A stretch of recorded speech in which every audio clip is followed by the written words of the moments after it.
പത്തനംതിട്ട മുണ്ടുകോട്ടയ്ക്കലിലെ ബൂത്തിൽ വോട്ടവകാശം രേഖപ്പെടുത്താൻ വോട്ടർമാരെ ഡോളിയിൽ ചുമന്നുകൊണ്ട് പോകുന്ന രീതിക്ക് ഇക്കുറിയും മാറ്റമില്ല. പ്രായമായവർക്കും ശാരീരിക ബുദ്ധിമുട്ടുള്ളവർക്കും പടി കയറി മുകളിലെത്താൻ സാധിക്കാത്തതിനാലാണ് ഇവിടെ ഡോളി സൗകര്യം ഏർപ്പെടുത്തിയിട്ടുള്ളത്.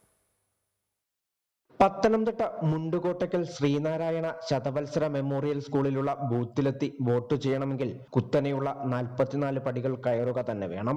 അതിന് സാധിക്കാത്ത പ്രായമായവർക്കും ശാരീരിക ബുദ്ധിമുട്ടുള്ളവർക്കും വേണ്ടിയാണ് തിരഞ്ഞെടുപ്പ് വിഭാഗം ഡോളി സൗകര്യം ക്രമീകരിച്ചിരിക്കുന്നത്.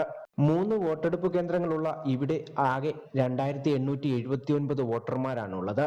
3 ബൂത്തിലെയും പകുതിയിൽ കൂടുതൽ വോട്ടർമാർ 50 വയസ്സിന് മുകളിലുള്ളവരുമാണ്. രോഗികൾ, പ്രായമായവർ എന്നിവർ പടികയറി വോട്ടെടുപ്പ് കേന്ദ്രത്തിലെത്താൻ ഏറെ കഷ്ടപ്പെടാറുണ്ട്. ഇതുകാരണം പലരും വോട്ട് ചെയ്യാൻ വരാതായി. വോട്ടെടുപ്പ് കേന്ദ്രം മാറ്റിസ്ഥാപിക്കാൻ നേരത്തെ ആലോചന നടന്നെങ്കിലും സമീപത്തെങ്ങും അനുയോജ്യമായ മറ്റ് കെട്ടിടമില്ലാത്തതിനാൽ ആ ശ്രമം ഉപേക്ഷിച്ചു. തുടർന്ന് INTUC ജില്ലാ സെക്രട്ടറി സജി കെ സൈമൺ ഹൈക്കോടതിയെ സമീപിച്ച് ശബരിമലയിലെ മാതൃകയിൽ ഡോളി സൗകര്യം ഏർപ്പെടുത്തുന്നതിന് 2015 അനുകൂല വിധി സമ്പാദിക്കുകയായിരുന്നു. പിന്നീട് നടന്ന തിരഞ്ഞെടുപ്പുകളിലെല്ലാം അധികൃതർ ഡോളി സൗകര്യം ക്രമീകരിക്കുകയും ചെയ്തു. വർഷങ്ങൾക്കിപ്പുറവും വോട്ട് ചെയ്യണമെങ്കിൽ ഭൂരിഭാഗം പേർക്കും ഡോളി തന്നെയാണ് ശരണം.